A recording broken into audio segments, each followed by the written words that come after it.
Hello everyone, नमस्कार दोस्तों, जय हिंद। स्वागत है आप सभी का एक बार फिर से text book banking YouTube channel पर। मैं शशांक, आपका रीजनिंग एजुकेटर, लेके आया हूं आप सभी के सामने स्कोर बूस्टर का फोर्थ पार्ट, जो कि डेली आपका मंडे टू सैटरडे 10 PM आपका लाइव होता है रिकॉर्डेड फॉर्मेट में, राइट। तो आइए स्टार्ट करते हैं सेशन को। लेकिन स्टार्ट करने से पहले मैं आप सभी लोगों से चाहूंगा कि सेशन को एक बार लाइक कर देना, शेयर कर देना, और चैनल पर नहीं तो चैनल को सब्सक्राइब जरूर कर लीजिएगा, राइट। आज के सेशन का मतलब जो हमारा एजेंडा है वो सेम एज यूजुअल है, जो हम डेली 5 लॉक्स करते हैं: inequality, blood relation, direction distance और अल्फान्यूमेरिक सीरीज, राइट।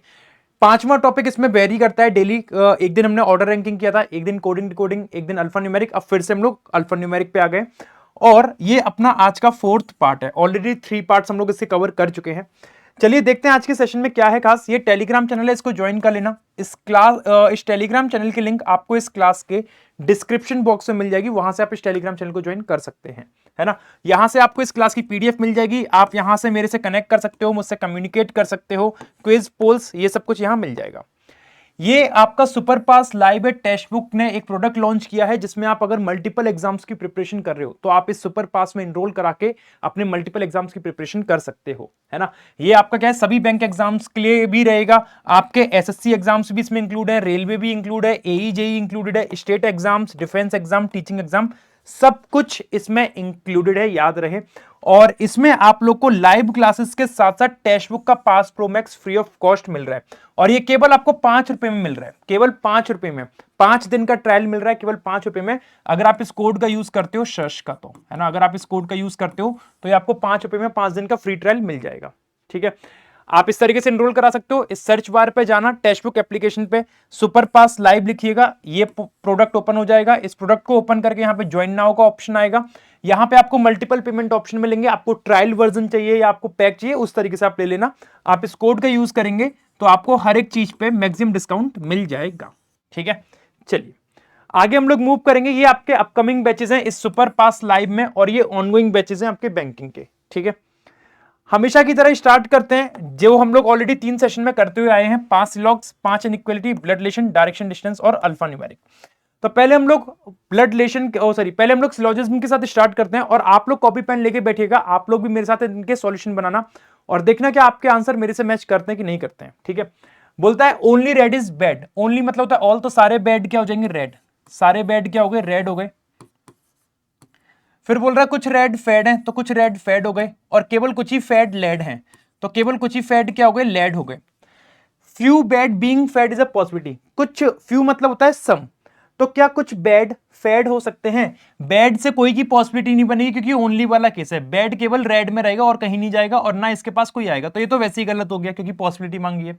सारे रेड लेड हैं, सारे रेड लेड नहीं दिख रहे, ये भी गलत है। आंसर बनेगा none follows, option number D. Next, few sing are king. कुछ सिंग क्या है, किंग है। केवल कुछ ही किंग विंग है, केवल कुछ ही किंग क्या हो गया, विंग हो गया।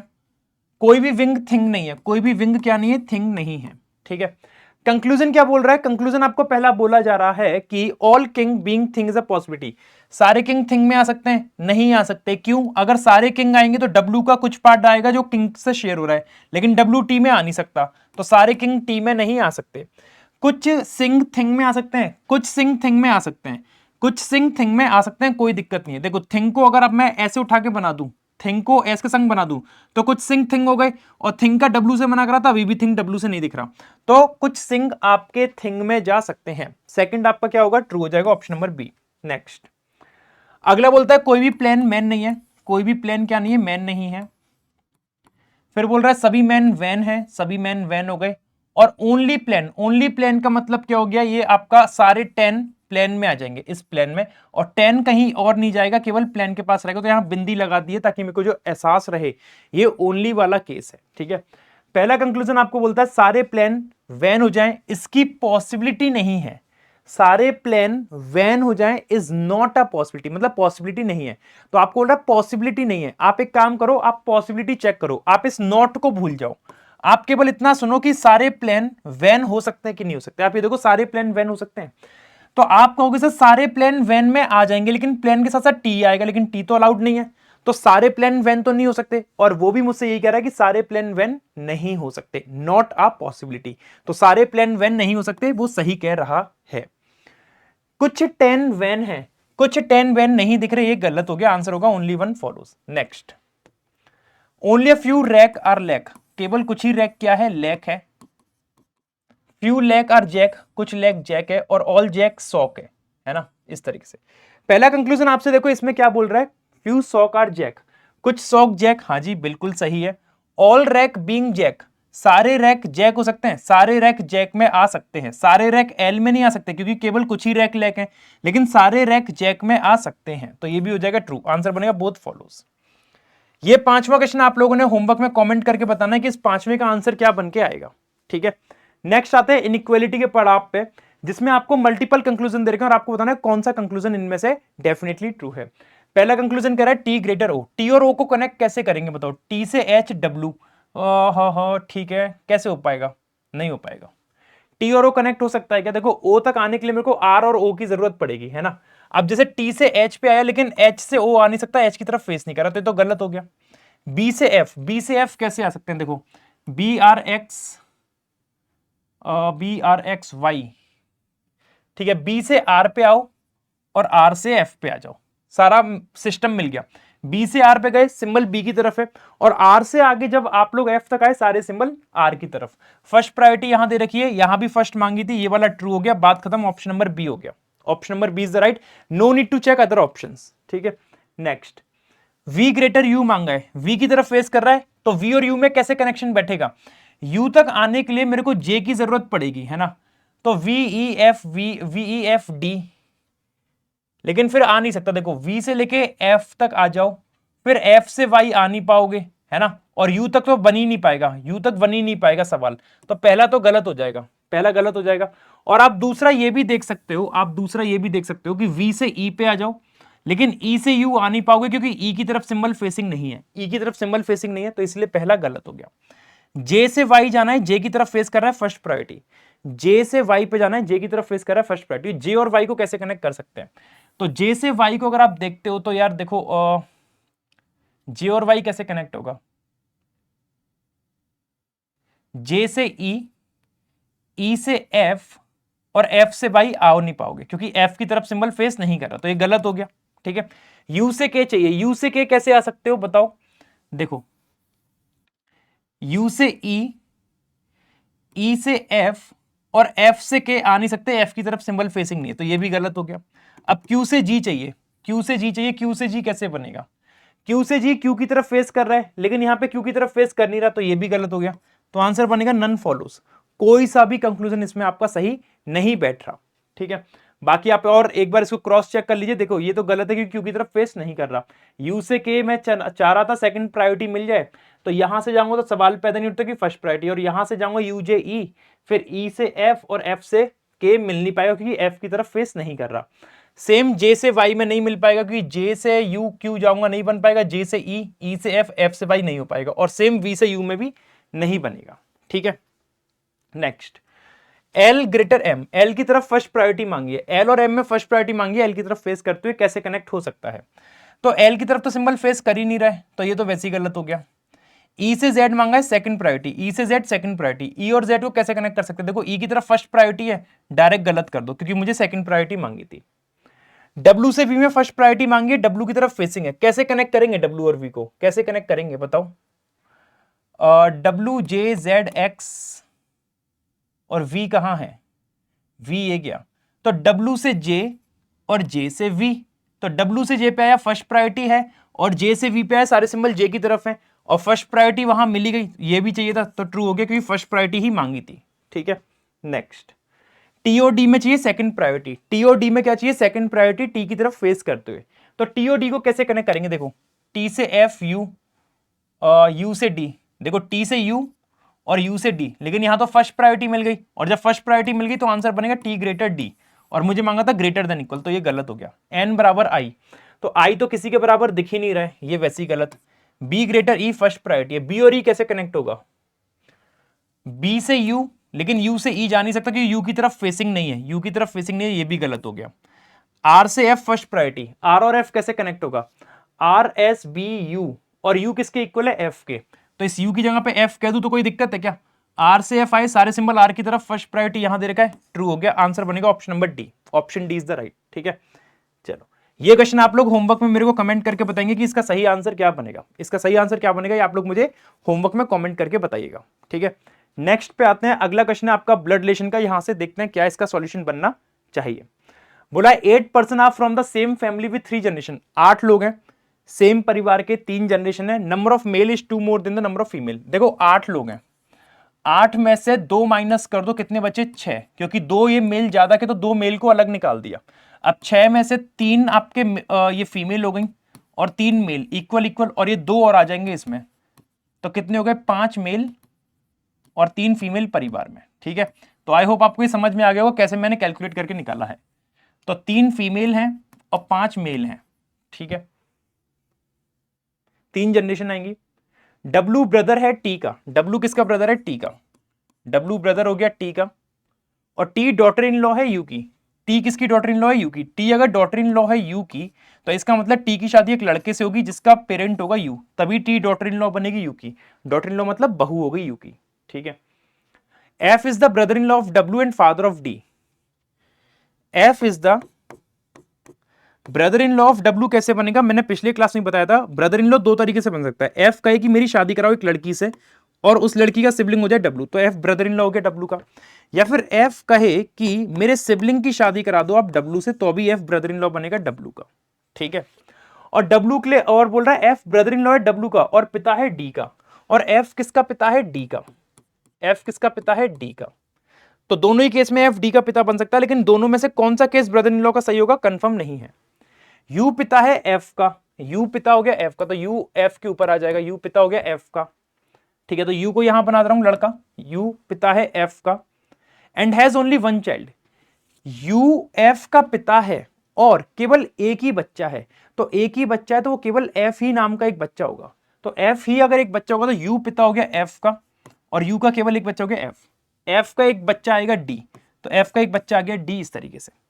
अब ये कैसे कनेक्ट होगा अभी पता नहीं है मेरे को, अभी होल्ड रखता हूं। देखो यहाँ पे एफ की शादी कराई गई है, तो यहाँ पे भी एफ की शादी हो रही है और डब्ल्यू कनेक्ट हो गया, तो ये वाला सही है आपका, ये वाला गलत है। ये वाला केस सही बन गया, F brother in law W बन गया, F brother in law W का, ठीक है।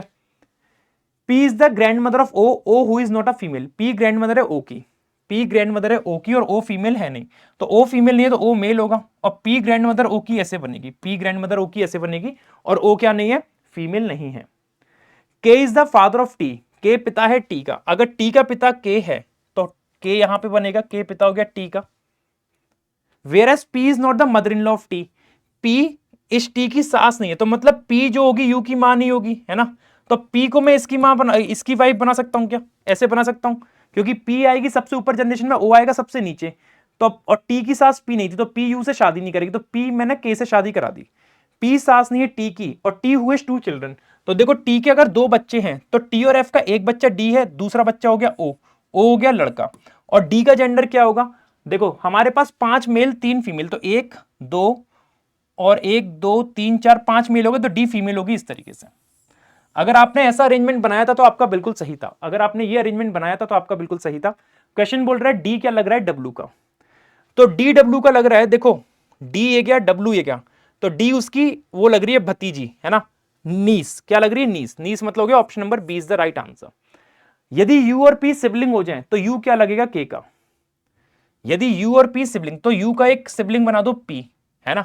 अब यू और पी सिबलिंग हो गए तो मुझे ये नहीं पता कि पी का जेंडर क्या है, उसने पूछा यू क्या लगेगा के का, तो यू और पी सिबलिंग हो जाए तो यू क्या लगेगा के का, ये कैसे पता चलेगा भाई, ये ऑप्शन पे डिपेंड करेगा। बोलता है ब्रदर इन लॉ, नहीं नहीं नहीं, you and P R siblings.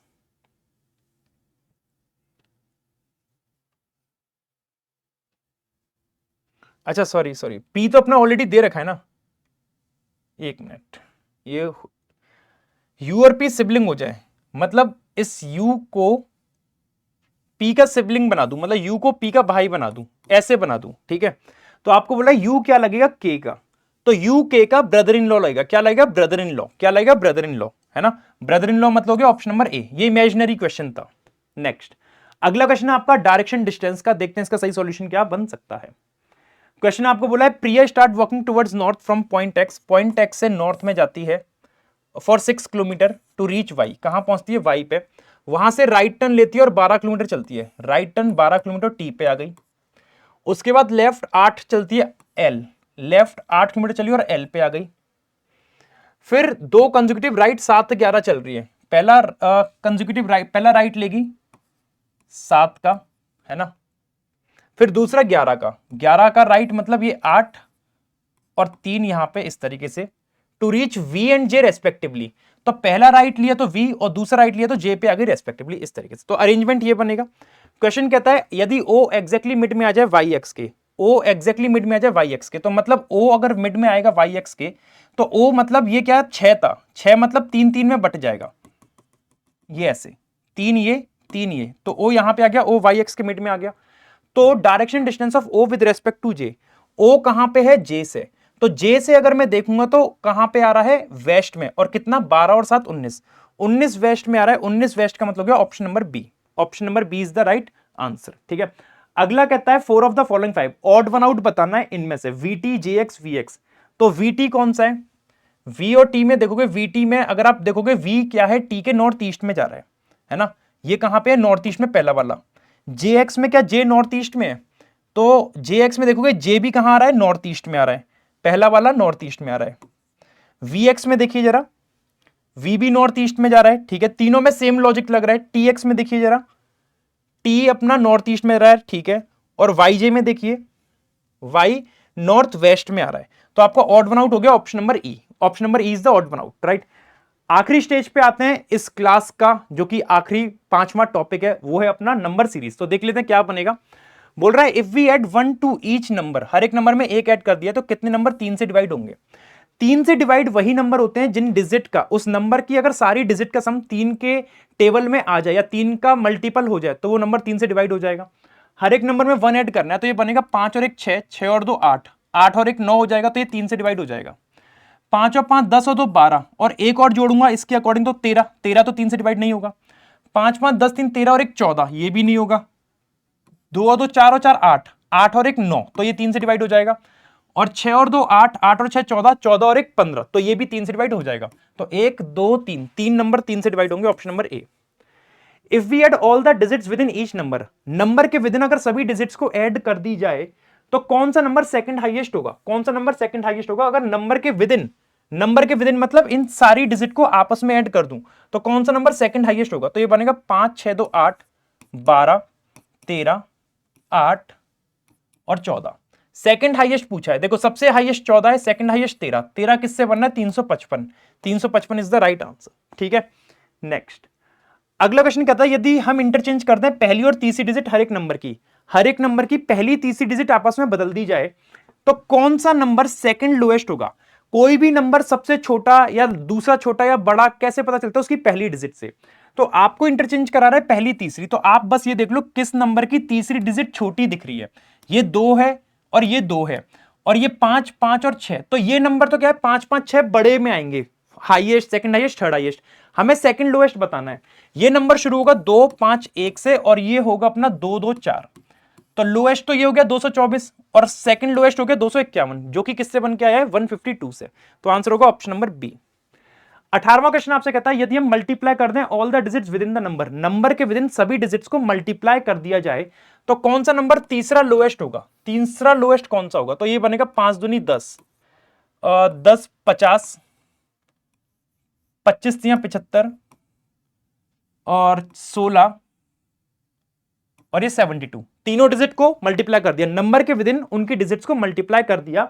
ऐसा करने का थर्ड लोएस्ट कौन सा होगा, देखो सबसे छोटा 10, दूसरा छोटा 16 और तीसरा छोटा ये 50, जो कि किससे बना है 255, तो ऑप्शन नंबर 20 का सही आंसर बन के आएगा, राइट। और ये आखिरी क्वेश्चन आप लोग मुझे होमवर्क में कमेंट करके बताएंगे कि इसका सही आंसर क्या बन के आएगा, राइट।